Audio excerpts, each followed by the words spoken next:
കർത്താവിൻ്റെ അതിപരിശുദ്ധ നാമം വാഴ്ത്തപ്പെടുമാറാകട്ടെ. ഈ രാത്രിയിൽ കർത്താവിൻ്റെ പാദപീഠത്തിൽ നമുക്ക് ഒരുമിച്ച് പ്രാർത്ഥനയ്ക്കും ദൈവവചനം ധ്യാനിപ്പാനുമായിട്ട് കൂടി വരുവാൻ ദൈവം നമ്മെ സഹായിച്ചതോർത്ത് ദൈവത്തെ സ്തുതിക്കുന്നു. വിവിധ പകൽ സമയത്തെ വിവിധങ്ങളായിട്ടുള്ള ബന്ധപ്പാടുകൾക്ക് ശേഷം ദൈവപാദപീഠത്തിൽ കടന്നു വരുവാനും വിശേഷാൽ ഇപ്രകാരം നമ്മുടെ ഉപവാസ പ്രാർത്ഥനയോടുള്ള ബന്ധത്തിൽ ദൈവപാദപീഠത്തിലായിരിക്കാനും നിങ്ങൾ കാണിച്ച താല്പര്യത്തെ ഓർത്ത് ഞാൻ ദൈവത്തെ സ്തുതിക്കുന്നു. കടന്നു വന്ന എല്ലാവർക്കും വീണ്ടും വന്ദനം അറിയിക്കുന്നു. ഈ ദിവസങ്ങളിലായിട്ട് എൻ്റെ ഹൃദയത്തിൽ ധ്യാനമായിരുന്ന ഒരു വേദഭാഗം നമ്മൾ ഒരുമിച്ച് ചിന്തിപ്പാനായിട്ട് താല്പര്യപ്പെടുകയാണ്. റോമാലേഖനം 8-ാം അധ്യായം അതിൻ്റെ 14 മുതൽ 17 വരെയുള്ളതാകുന്ന വേദഭാഗം നമുക്ക് ദയവായി ശ്രദ്ധിക്കാം. റോമാലേഖനം 8-ാം അധ്യായം 14 മുതൽ 17 വരെയുള്ള ആ വേദഭാഗം നമുക്ക് ഒരുമിച്ച് ധ്യാനിക്കാം. സഹോദരൻ ആർക്കെങ്കിലും ഒരാൾക്ക് അത് ഉറക്കെ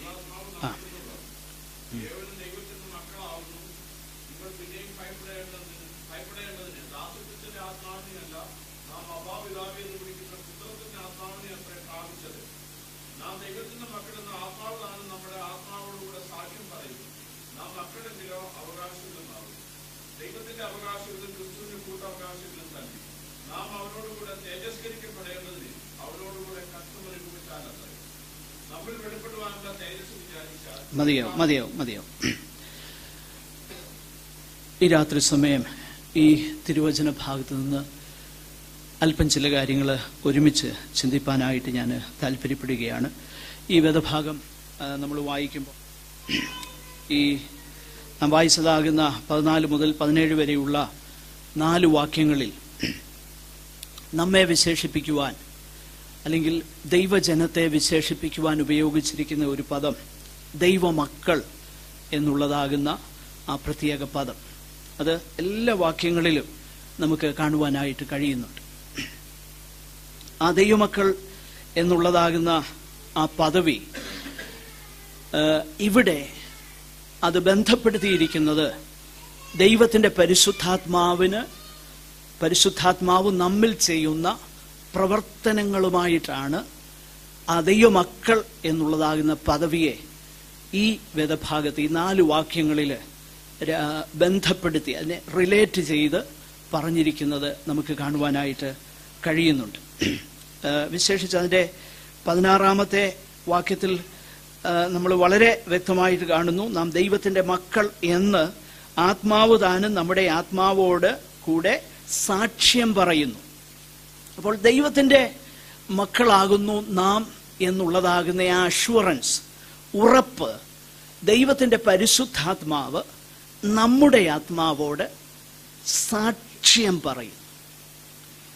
അപ്പോൾ നാം ദൈവമക്കളാണ് എന്ന് ഈ ഭൂമിയിൽ തിരിച്ചറിയുവാനുള്ള ഏറ്റവും മഹത്തകരമാകുന്ന ഒരു വളരെ വിശേഷമാകുന്ന ഒരു കാര്യം എന്നുള്ളത് സാക്ഷാൽ ദൈവമാകുന്ന ദൈവത്തിൻ്റെ പരിശുദ്ധാത്മാവ് തന്നെ നമ്മുടെ ആത്മാവോട് സാക്ഷ്യം പറയും. അപ്പോൾ ദൈവത്തിൻ്റെ പരിശുദ്ധാത്മാവ് നൽകുന്ന സാക്ഷ്യമാണ് ഏറ്റവും റിലയബിളായിട്ടുള്ള, ഏറ്റവും ഉറപ്പിക്കാൻ കഴിയുന്ന, അതായത് നാം ദൈവമക്കളാണോ അല്ലയോ എന്ന് ഉറപ്പിക്കാൻ കഴിയുന്ന സാക്ഷ്യം ദൈവം തരുന്ന സാക്ഷ്യമാണ്.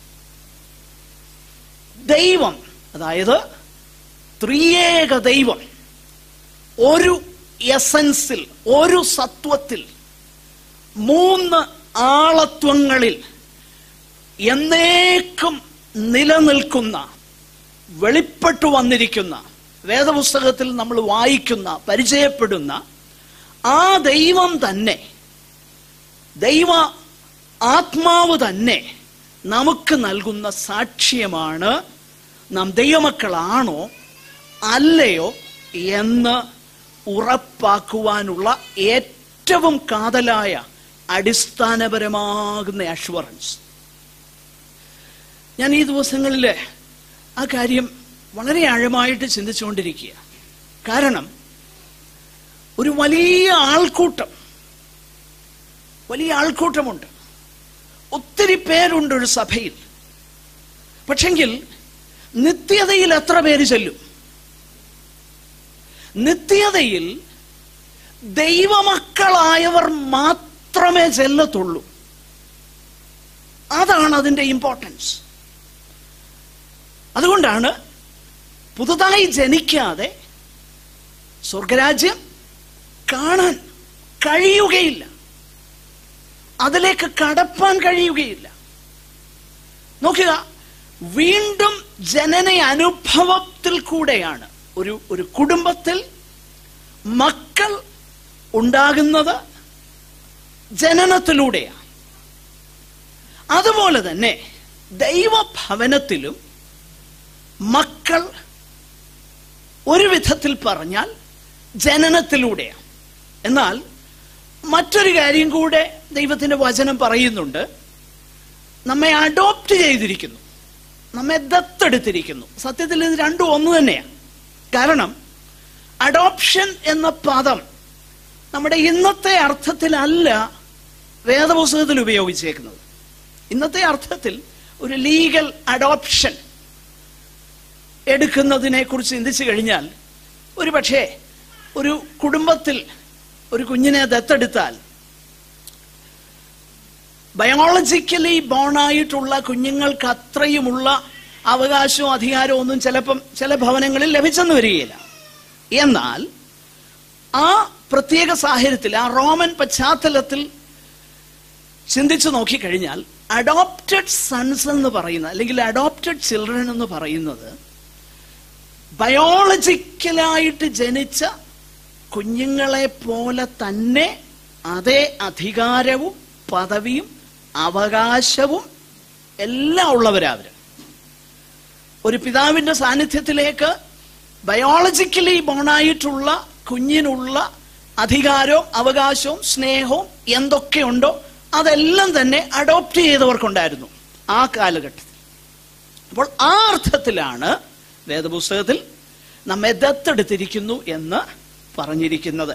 ആകട്ടെ, അപ്പോൾ ആ വിഷയം ഞാൻ അല്പം പറഞ്ഞ് മുൻപോട്ട് പോകുവാനായിട്ടാണ് ഞാൻ താല്പര്യപ്പെടുന്നത്. അപ്പോൾ ദൈവമക്കളാണോ അല്ലയോ എന്നുള്ളതിൻ്റെ ഏറ്റവും പ്രധാനപ്പെട്ടതാകുന്ന അഷ്വറൻസ്, ഉറപ്പ്, ദൈവത്തിൻ്റെ പരിശുദ്ധാത്മാവ് നമ്മുടെ ആത്മാവിൽ നമുക്ക് നൽകുന്ന ആ ഉറപ്പാണ്, അല്ലെ ആ സാക്ഷ്യമാണ്. എങ്ങനെയാണ് ആ സാക്ഷ്യം നമുക്ക് ലഭിക്കുന്നത്? അതാണ് നമ്മൾ ഈ വേദഭാഗത്ത് നിന്ന് ഇന്ന് തുടർന്ന് ചിന്തിപ്പാനായിട്ട് പോകുന്നത്. 4 കാര്യങ്ങളാണ് അവിടെ ദൈവത്തിൻ്റെ പരിശുദ്ധാത്മാവിനാൽ അപ്പോസ്തലനാകുന്ന പൗലോസ് രേഖപ്പെടുത്തിയിരിക്കുന്നത്. ഞാൻ ഈ പറയുന്ന കാര്യങ്ങൾ നിങ്ങൾ തന്നെ ദൈവവചനപ്രകാരം ഒന്ന് വിശകലനം ചെയ്ത് നോക്കണം. ഞാൻ പറയുന്നത് അങ്ങനെ തന്നെയാണോ എന്ന് മറന്നു പോകരുത്. നാം ദൈവമക്കൾ ആകുന്നു എന്നതിന് ഉള്ള സാക്ഷ്യം, അല്ലെ അഷ്വറൻസ്, ഉറപ്പ്. ആ ഉറപ്പ് ഭയങ്കര ഇമ്പോർട്ടൻ്റ് ആയിട്ടുള്ള കാര്യമാണ്.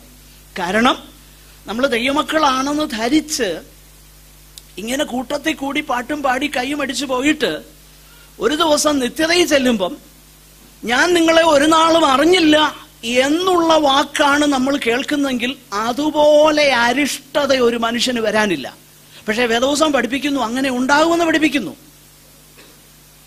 അങ്ങനെ ഒരു ഗ്രൂപ്പ് ഉണ്ടാകുമെന്നാണ് വേദപുസ്തകം പറയുന്നത്. കാരണം ആ കാര്യങ്ങളെല്ലാം ചെയ്തിട്ട് ഒടുവിൽ കർത്താവ് പറയുന്നതാകുന്ന ഒരു കാര്യമുണ്ട്. ഞാൻ നിങ്ങളെ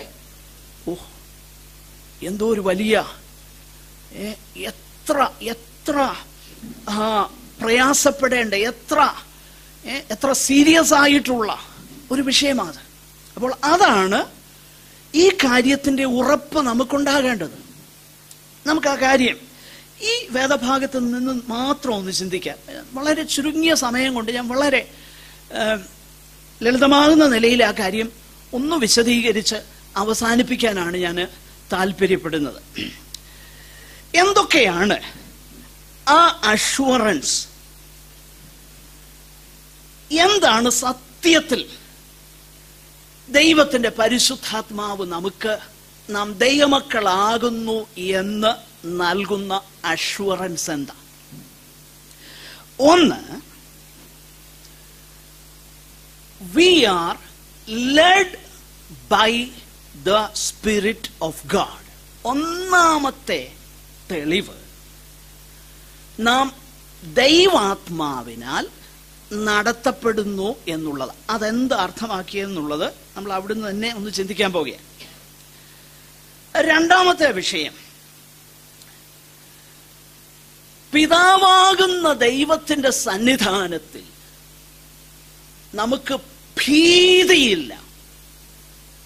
നമുക്ക് ബഹുമാനമുള്ള ഭയമുണ്ട്, പക്ഷേ ഭീതിയുള്ള ഭയമില്ല. പിന്നെ ആ പിതാവിനെ നമ്മൾ എങ്ങനെ വിളിക്കും?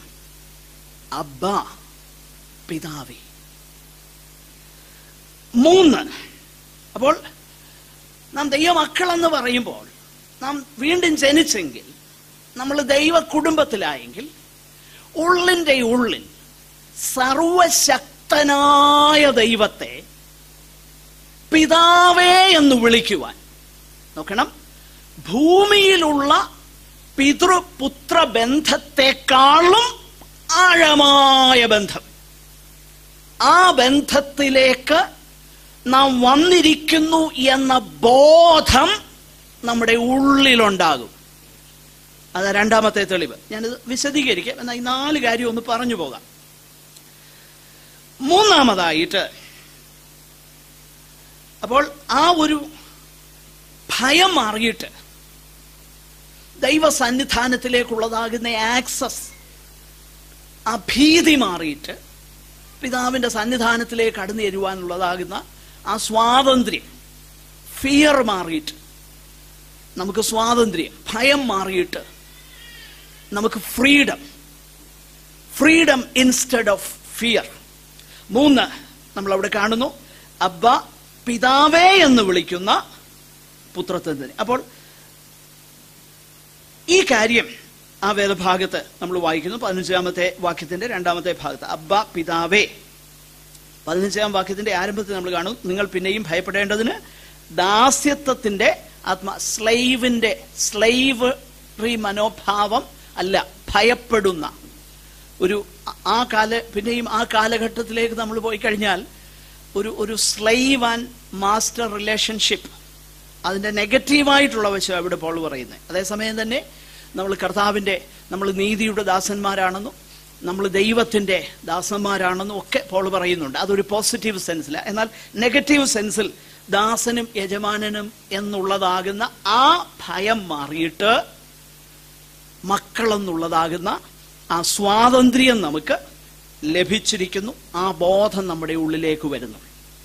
മൂന്നാമതായിട്ട് നമ്മൾ കാണുന്നു, ഈ ദൈവത്തെ പിതാവേ എന്ന് വിളിക്കുവാനുള്ളതാകുന്ന ആ വലിയ സ്വാതന്ത്ര്യം നമുക്ക് കിട്ടുന്നു.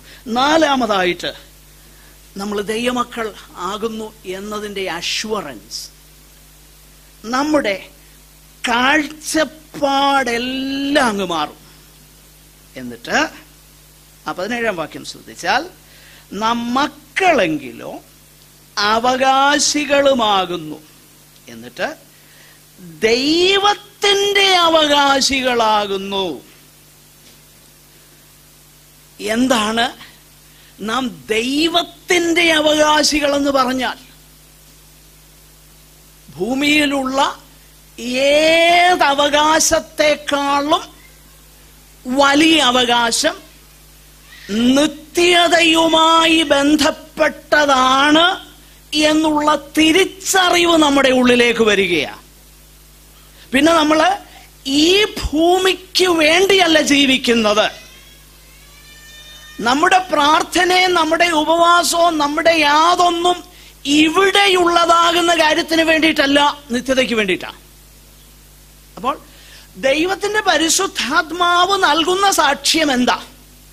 അതാ നമ്മൾ മനസ്സിലാക്കേണ്ടത്.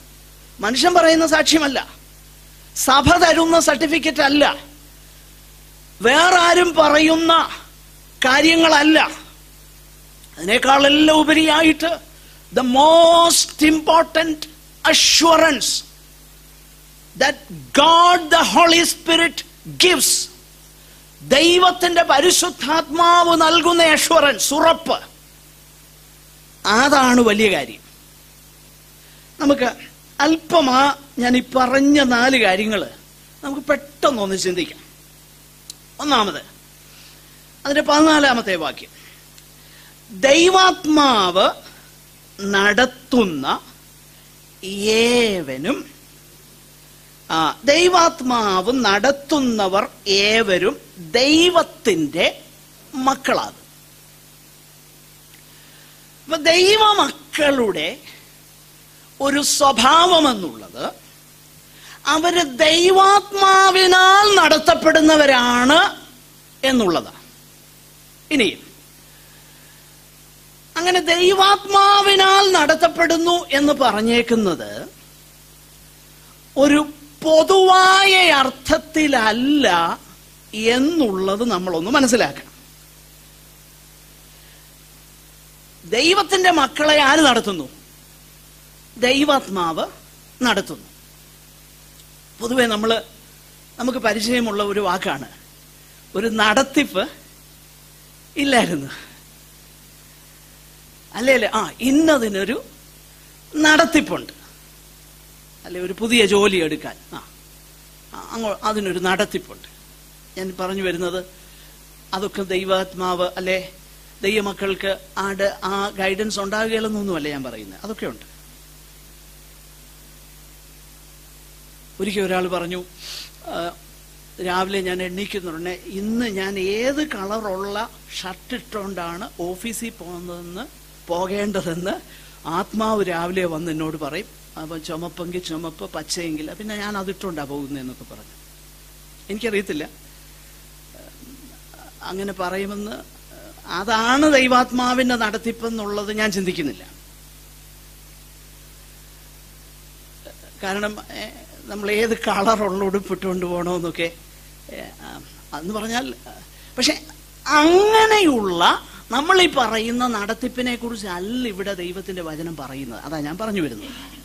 This is much more specific than we make it to B.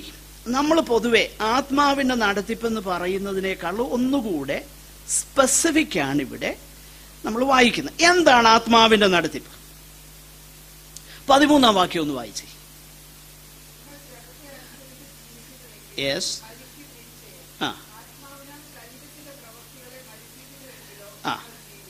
നോക്കുക, എന്നിട്ടാണ് മലയാളം വേദപുസ്തകത്തിൽ ഒരു സംയോജിത പദമില്ല. സത്യത്തിൽ മറ്റെല്ലാ ഭാഷാന്തരങ്ങളിലും അതിനെ യോജിപ്പിക്കുന്ന, ഒരു കണക്ട് ചെയ്യുന്ന ഒരു വാക്കുണ്ട്, ഫോർ. ഫോർ എന്ന് പറഞ്ഞാണ് 14-ാമത്തെ വാക്യം തുടങ്ങുന്നത്. എന്ന് പറഞ്ഞാൽ എന്തുകൊണ്ടെന്നാൽ, അതായത് മുകളിൽ പറയുക, നിങ്ങൾ ജഡത്തെ അനുസരിച്ച് ജീവിക്കുന്നുവെങ്കിൽ മരിക്കും നിശ്ചയം, ആത്മാവിനാൽ ശരീരത്തിന്റെ പ്രവൃത്തികളെ മരിപ്പിക്കുന്നുവെങ്കിലോ നിങ്ങൾ ജീവിപ്പിക്കും. എന്തുകൊണ്ടെന്നാൽ ദൈവാത്മാവ് നടത്തുന്ന ഏവരും ദൈവത്തിന്റെ മക്കളാകുന്നു. അപ്പോൾ ദൈവാത്മാവിന്റെ നടത്തിപ്പ് എന്ന് പറഞ്ഞിരിക്കുന്നത് ആത്മാവ് നമ്മിൽ വസിച്ചിട്ട്, നമ്മൾ ആത്മാവിനെ ഒരു ടൂള് പോലെ ഉപയോഗിക്കുകയല്ല. നമുക്ക് ആത്മാവിനെ കൊണ്ട് നോ, അങ്ങനല്ല. കാരണം ആത്മാവ് ആരാ? ആത്മാവ് ദൈവമാ.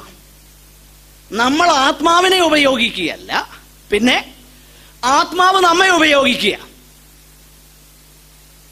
ആത്മാവ് എന്നിൽ വസിച്ചിട്ട് എന്നെ ഉപയോഗിച്ച് അവിടുത്തേക്ക് ഇഷ്ടമുള്ള കാര്യം, ദൈവത്തിന് പ്രസാദമുള്ള, പിതാവാകുന്ന ദൈവത്തിന് പ്രസാദം വരുന്നത് എന്തെന്ന് എനിക്കറിയത്തില്ല. ആർക്കറിയാം? ആത്മാവിനറിയാം. എനിക്കറിയാം. പക്ഷെ എനിക്ക് അറിയാമെങ്കിലും അത് പ്രവർത്തിപ്പാനും ചിന്തിപ്പാനും എനിക്കെന്തില്ല? കഴിവില്ല. എനിക്കറിയാം പല കാര്യങ്ങൾ. എനിക്കറിയാം തെറ്റായ ചിന്തകൾ എൻ്റെ മനസ്സിൽ വരുമ്പോൾ അത് തെറ്റാന്നറിയാം. എനിക്കറിയാം ഒരു വ്യക്തിയോട് ഗ്രഡ്ജ്, ഒരു നീരസം വരുമ്പോൾ അത് തെറ്റാന്ന് എനിക്ക് അറിയാം. ഞാൻ ചിലപ്പം എനിക്ക് ലഭിച്ച കഴിവ് ഉപയോഗിച്ച് മാക്സിമം ചെയ്യുന്നത് എനിക്ക് നീരസമുള്ള വ്യക്തിയെ കാണുമ്പോഴും നല്ലൊരു ചിരി ചിരിച്ച് പ്രൈസ് ദ ലോർഡ്. അതാണ് ജഡം. മനസ്സിലാകുന്നുണ്ടോ? ഞാൻ എൻ്റെ കഴിവ് ഉപയോഗിച്ച് എൻ്റെ ആ സിവിലൈസ്ഡ് ബിഹേവിയർ ഉപയോഗിച്ച് വേറൊരുത്തനും അറിയാം എനിക്ക് ആ ആളിനോട് നീരസമാണെന്ന്. പക്ഷെ മൂന്നാമതൊരുത്തൻ കാണുമ്പോ അയ്യോ അയാള് എന്തെല്ലാം കാര്യമാക്കിയിട്ട് ചെയ്ത, എന്നിട്ടും അദ്ദേഹം എന്ത് സൗമ്യതയില്ല. എന്താ ഉയർന്നത്? ഞാൻ ഉയർന്നു. എന്തോ ഉയർന്നു? ജഡം ഉയർന്നു. അത് ദൈവസന്നിധിയിൽ എന്താകത്തില്ല? സ്വീകാര്യമാകത്തില്ല. കാരണം ഞാൻ എൻ്റെ ജഡത്തിലാണ് ജീവിക്കുന്നത്. എന്റെ ജഡത്തിന്റെ പ്രവൃത്തി കൊണ്ട് എനിക്ക് ദൈവത്തെ പ്രസാദിപ്പിക്കാൻ കഴിയത്തില്ല, മനുഷ്യനെ പ്രസാദിപ്പിക്കാനായിട്ട് കഴിയും. ഇവിടെയാണ് ഞാൻ ദൈവാത്മാവിനാൽ നടത്തപ്പെടേണ്ടത്. മനസ്സിലാവുന്നുണ്ട് ഞാൻ പറയുന്നത്? എന്റെ പ്രവൃത്തിയുടെ തലത്തിലുള്ള നടത്തിപ്പിനെ കുറിച്ചല്ല ഞാൻ പറഞ്ഞത്. എന്റെ ഉള്ളിന്റെ ഉള്ളിൽ എനിക്കറിയാം, എല്ലാ കാര്യവും അറിയാം. പക്ഷേ അറിയാവുന്നത് കൊണ്ടും എനിക്ക് നല്ലതായിട്ട് ബിഹേവ് ചെയ്യണമെന്നുള്ളത് കൊണ്ടും 4 പേരെന്നെ കുറ്റം പറയരുതെന്ന് എനിക്ക് താല്പര്യമുള്ളത് കൊണ്ടും എന്റെ പേരിൽ ഒരു കളങ്കം വരില്ലെന്ന് ഞാൻ ചിന്തിക്കുന്നത് കൊണ്ടും എനിക്ക് കോപവും പകയും വിദ്വേഷവുമുള്ള ആളിനോട് പുറമേ നന്നായി ഞാൻ പെരുമാറും. അതെന്റെ ജഡമാ, ആത്മാവല്ല. എന്നാൽ ആത്മാവ് എന്ത് ചെയ്യുമെന്നറിയാമോ? ആത്മാവ് എന്റെ പ്രവൃത്തിയുടെ തലത്തിൽ മാത്രമല്ല, എന്റെ ഉള്ളിന്റെ ഉള്ളിൽ എനിക്ക് ക്ഷമിപ്പാനും സഹിപ്പാനും മറക്കാനും കഴിയാത്തവയെ ദൈവത്തിന്റെ സ്നേഹത്താൽ എന്റെ ഹൃദയത്തിൽ നിന്നും മാറ്റിയിട്ട് എന്നെ സ്വതന്ത്രനാക്കി ഉള്ളിൽ ആത്മാവിന് പ്രസാദകരമായി, അപ്പച്ചന് പ്രസാദകരമായി എന്റെ ചിന്ത പോലും തീരത്തക്ക നിലയിൽ എന്നെ നടത്തുവാൻ പരിശുദ്ധാത്മാവിന് കഴിയും. അതാണ് ജഡത്താൽ ജീവിക്കുന്നുവെങ്കിൽ ഞാൻ എന്ത് ചെയ്യും? നോക്ക. അപ്പൊ ജഡത്താൽ ജീവിക്കാന്ന് പറഞ്ഞു കഴിഞ്ഞാൽ നമ്മളാരും ചിന്തിക്കരുത് ഏതാണ്ട് ഭയങ്കര തെറ്റൊക്കെ ചെയ്യുന്ന കാര്യത്തെക്കുറിച്ചാണ് ഇവിടെ പറയുന്നത്. നോ, ആത്മീക പരിവേഷത്തിൽ ജഡത്തിൽ എനിക്കും നിങ്ങൾക്കും ജീവിക്കാൻ കഴിയും. അതാ ഇവിടെ പറയുന്നത്. ഞാൻ അനേക വേദഭാഗങ്ങൾ അതിനോടുള്ള ബന്ധത്തിൽ പറയാൻ താല്പര്യമുണ്ടെങ്കിൽ ഞാൻ പെട്ടെന്ന് മുന്നോട്ട് പോകാം. ആത്മീകൻ എന്ന പരിവേഷത്തിൽ എനിക്ക് ജഡത്തിൽ ജീവിക്കാൻ കഴിയും.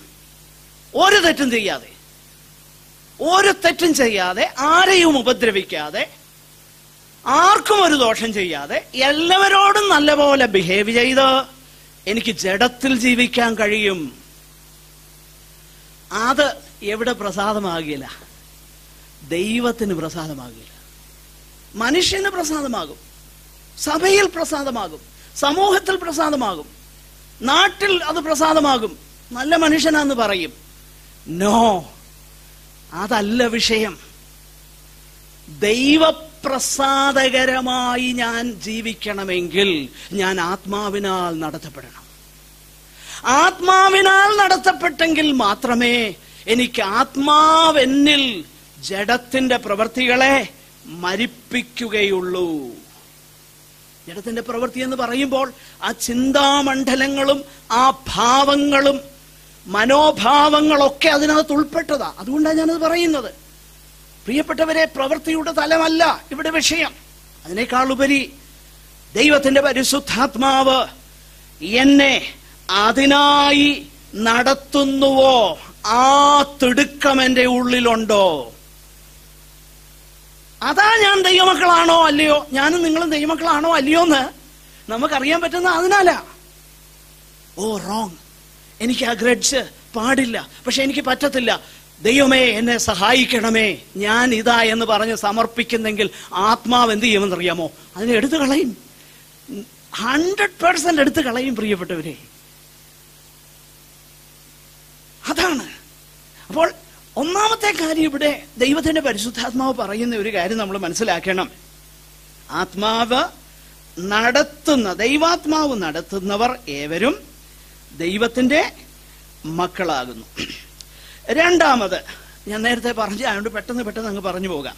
രണ്ടാമത് അതിന്റെ 15-ാമത്തെ വാക്യത്തിൽ നമ്മൾ വായിക്കുന്നതാകുന്ന വിഷയമാണ്. നിങ്ങൾ പിന്നെയും ഭയപ്പെടേണ്ടതിന് ദാസ്യത്തിന്റെ ആത്മാവിനെയല്ല, നാം അബ്ബാ പിതാവേ എന്ന് വിളിക്കുന്ന പുത്രത്വത്തിന് ആത്മാവിനെ അത്രേ. നോക്കുക, ഈ പുത്രത്വത്തിൻ ആത്മാവിന്റെ സവിശേഷത എന്താ? ഞാൻ നേരത്തെ സൂചിപ്പിച്ചു, നമ്മൾ പുത്രത്വം പ്രാപിച്ചു, നമ്മളെ അഡോപ്റ്റ് ചെയ്തു. അതിനെക്കുറിച്ചുള്ള പശ്ചാത്തലം ഞാൻ പറഞ്ഞു. അതായത് എന്താണ് അതിൽ കൂടെ നമുക്ക് കിട്ടിയത്? നമുക്ക് കിട്ടിയത് മറ്റൊന്നുമല്ല, നമ്മുടെ വാഴ്ത്തപ്പെട്ടവനാകുന്ന കർത്താവ് എങ്ങനെ പിതാവാകുന്ന ദൈവത്തിന്റെ സന്നിധാനത്തിൽ താനായിരിക്കുന്നുവോ, അവിടുന്ന് ആയിരിക്കുന്നു, ഏകദേശം അതിന് സമാനമാകുന്ന ഒരു ബന്ധം പിതാവുമായിട്ട് വരിക. സ്ലേവ് ആൻഡ് മാസ്റ്റർ റിലേഷൻഷിപ്പ് അല്ല, പിന്നെ എന്താ? പുത്രനും പിതാവുമെന്നുള്ളതാകുന്ന സ്വാതന്ത്ര്യം.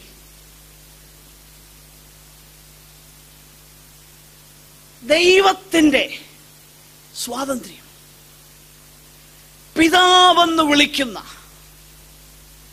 നമുക്ക് ഇനി ദാസനെന്നല്ല, പിതാവ്. ആ പിതാവ് എന്നിൽ എന്തെല്ലാം ചെയ്യുന്നുവോ അതിനുള്ള ബന്ധത്തിൽ അനേക കാര്യങ്ങൾ മനസ്സിലാക്കാനായിട്ട് കഴിയുന്നുണ്ട്.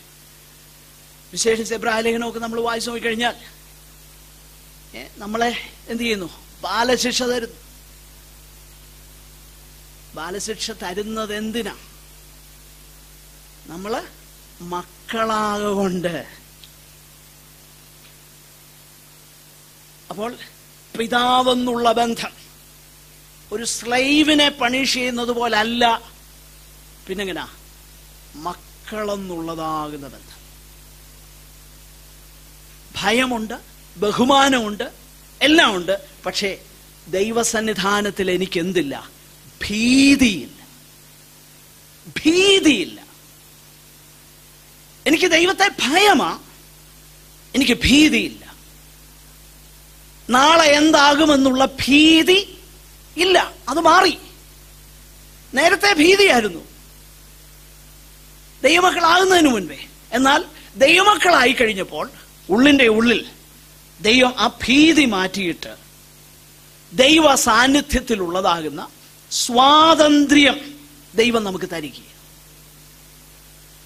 അത് നാം ദൈവമക്കളാകുന്നു എന്നതിൻ്റെ ഒരു തെളിവാണ്. എത്രത്തോളം ദൈവത്തിൻ്റെ സാന്നിധ്യത്തിൽ, പിതാവിൻ്റെ സാന്നിധ്യത്തിൽ നമുക്ക് സ്വാതന്ത്ര്യമുണ്ട്. ആരുടെയും ഇടനിലയില്ലാതെ നമ്മൾ ചിന്തിക്കുന്ന ആരെങ്കിലുമൊക്കെ നമ്മളെക്കാളും ആത്മീകര് ചിലതിനു വേണ്ടി പ്രാർത്ഥിച്ചാലേ ദൈവം, നോ, അങ്ങനൊന്നുമല്ല. അങ്ങനെ ആയിരുന്നെന്നുണ്ടെങ്കിൽ 3-ാം സ്വർഗത്തോളം എടുക്കപ്പെട്ട പൗലോസ് എന്ന് പറയുന്ന അപ്പോസ്തലൻ ലേഖനം എഴുതുമ്പം എനിക്ക് വേണ്ടി പ്രാർത്ഥിപ്പീനെന്നൊന്നും പറയത്തില്ലായിരുന്നു. എന്ന് പറഞ്ഞാൽ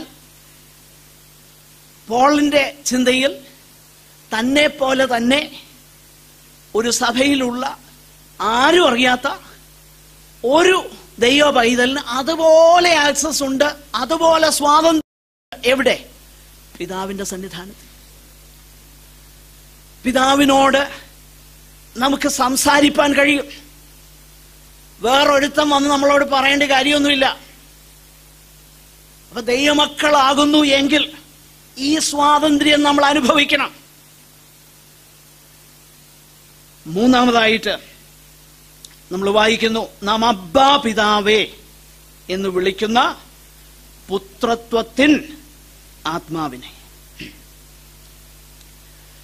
നമ്മുടെ വാഴ്ത്തപ്പെട്ടവനാകുന്ന കർത്താവ് അബ്ബാ പിതാവേ എന്ന്, യേശു കർത്താവ് ഈ ഭൂമിയിൽ ആയിരുന്നപ്പം പിതാവാകുന്ന ദൈവത്തെ എപ്പോഴും പിതാവെന്നാണ് വിളിച്ചത്.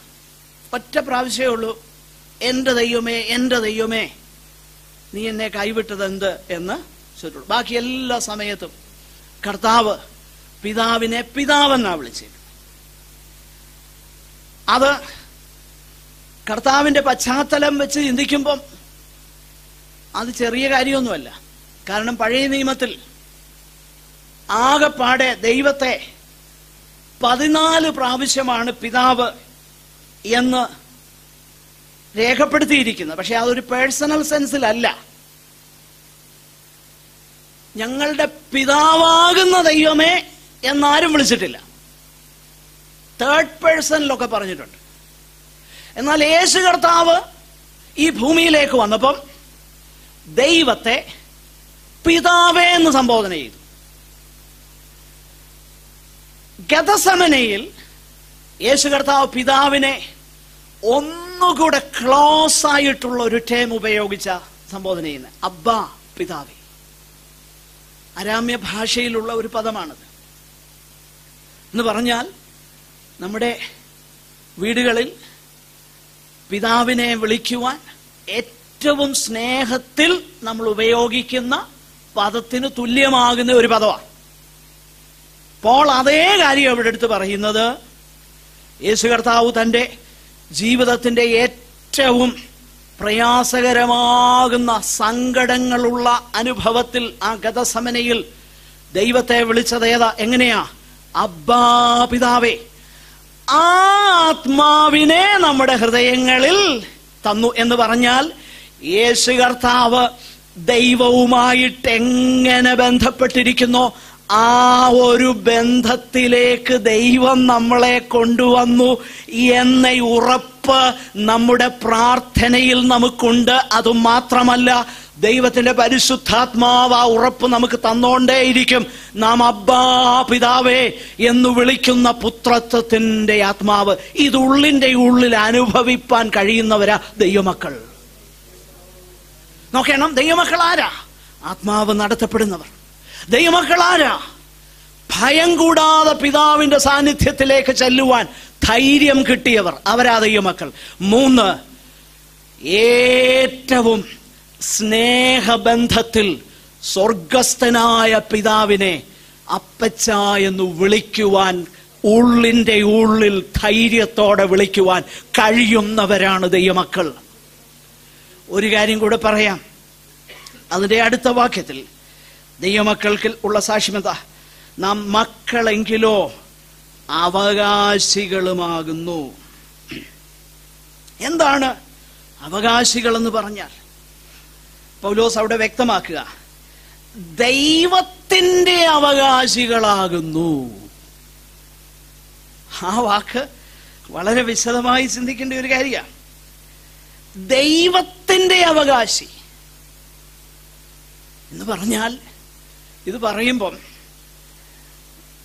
സത്യത്തിൽ സ്വർഗത്തിൽ നമുക്ക് വേണ്ടി സൂക്ഷിച്ചിരിക്കുന്നതും വാട്ടവും ക്ഷയവും മാലിന്യവും അതൊന്നും ഇല്ലാത്ത ഒരവകാശത്തിനായി ആ കാര്യത്തെക്കുറിച്ചല്ല ദൈവത്തിന്റെ അവകാശികൾ എന്ന് പറഞ്ഞിരിക്കുന്നത്. ദൈവത്തിന്റെ അവകാശികൾ എന്ന് പറയുമ്പോൾ ദൈവം നമുക്ക് നൽകാൻ കഴിയുന്ന ഏറ്റവും വലിയ അവകാശം ദൈവം തന്നെയാണ്. ദൈവം എൻ്റെ വലിയ അവകാശമാണെന്ന് തിരിച്ചറിഞ്ഞിട്ട് ഈ ഭൂമിയിലെ കാര്യങ്ങളെക്കാൾ എല്ലാം വലുത്, ഇതെല്ലാം ഇപ്പൊ കഴിഞ്ഞു പോകുന്നതും ഇതല്ല എൻ്റെ ലക്ഷ്യം. ഇതൊക്കെ ഒരു പരിധി വരെ നമ്മെ സസ്റ്റെയിൻ ചെയ്യുന്ന കാര്യമാണ്. പക്ഷെങ്കിൽ ഇതൊന്നുമല്ല എൻ്റെ ആത്മീക ജീവിതത്തിന്റെ രഹസ്യം. എൻ്റെ ആത്മീക ജീവിതം എനിക്ക് കാര്യങ്ങൾ ചൊവ്വേ പോകാൻ വേണ്ടിയിട്ടല്ല, അതിനേക്കാളും ഉപരിയായിട്ട് ദൈവം എൻ്റെ അവകാശമാണെന്നുള്ളതാകുന്ന തിരിച്ചറിവിലേക്ക്, ആ നിത്യതയുടെ കാഴ്ചപ്പാടിലേക്ക് വരുന്നവനാ ദൈവ പൈതൽ. അല്ലാതെ ഈ ലോകത്തിലെ കാര്യങ്ങൾക്ക് വേണ്ടി സഭയിൽ കൂടി വരുന്ന ആരുമല്ല ദൈവമക്കൾ. അതുകൊണ്ടാണ് സ്വർഗത്തിൽ എനിക്ക് ആരുള്ളൂ, ഭൂമിയിലും നിന്നെ അല്ലാതെ നോയിക്കെ ഞാൻ ഒന്നും ആഗ്രഹിക്കുന്നില്ല. പിന്നെ അവിടെ ആ വാക്കുകൾ ശ്രദ്ധിച്ചാൽ, ആ 73 സങ്കീർത്തനം നമ്മൾ ശ്രദ്ധിച്ചാൽ, എൻ്റെ എടുത്തെങ്കിൽ പെട്ടെന്നൊന്ന് വായിപ്പാനായിട്ട് ഞാൻ താല്പര്യപ്പെടുകയാണ്. 73:25. യെസ്. എന്റെ മാംസവും, നോക്കുക, എന്റെ മാംസവും ഹൃദയവും ക്ഷയിച്ചു പോകുന്നു, ദൈവം എന്നേക്കും എന്റെ ഹൃദയത്തിന്റെ പറയും, ദൈവം എന്റെ ഓഹരി. നോക്കിയേ, എന്റെ മാംസവും ഹൃദയവും ക്ഷയിച്ചു പോകുന്ന സന്ദർഭത്തിലും ദൈവം എന്റെ ഓഹരിയാണെന്ന് പറയുവാൻ കൃപ ലഭിച്ചവരാ ദൈവമക്കൾ. നമ്മൾ ആരാ? ദൈവത്തിന്റെ അവകാശികൾ, നിത്യത. അതുകൊണ്ടല്ലേ പഴയ നിയമത്തിലൊക്കെ നമ്മൾ വായിച്ചു, ലെമന്റേഷൻസിലൊക്കെ ഇത് തന്നെ നമ്മൾ കാണുന്നുണ്ട്. യഹോവ ദൈവം നമ്മുടെ ഓഹരി. ആ ഒരു കാഴ്ചപ്പാടിലേക്ക് വരാതെ വലിയ ആൾക്കൂട്ടം ഉണ്ടെന്ന് പറഞ്ഞിട്ട് ഒരു കാര്യമില്ല. പ്രിയപ്പെട്ടവരെ, നിത്യത ഒരു വലിയ സർപ്രൈസ് ആകാൻ പോകുക അനേകർക്ക്. നമ്മൾ ആ കൂട്ടത്തിൽ ചെന്ന് വിടല്ല. നമ്മൾ കണ്ടു വളരെ വ്യക്തമാണ് ദൈവത്തിന്റെ വചനം. ഞാനിന്ന് പറഞ്ഞ എന്തെങ്കിലും കാര്യങ്ങൾ, സംശയങ്ങൾ ഉണ്ടെങ്കിൽ നിങ്ങൾക്ക് ദൈവവചനവുമായിട്ട് തട്ടിച്ചു നോക്കാം. നോക്കി, ദൈവത്തിന്റെ ആത്മാവ് നാം ദൈവമക്കളാകുന്നു എന്ന് നമ്മോട്, നമ്മുടെ ആത്മാവോട് സാക്ഷ്യം പറയുന്നു. എങ്ങനെയാ സാക്ഷ്യം പറയുന്നത്? ദൈവാത്മാവ് നമ്മെ നടത്തുന്നു. 2, ഭയം മാറ്റി.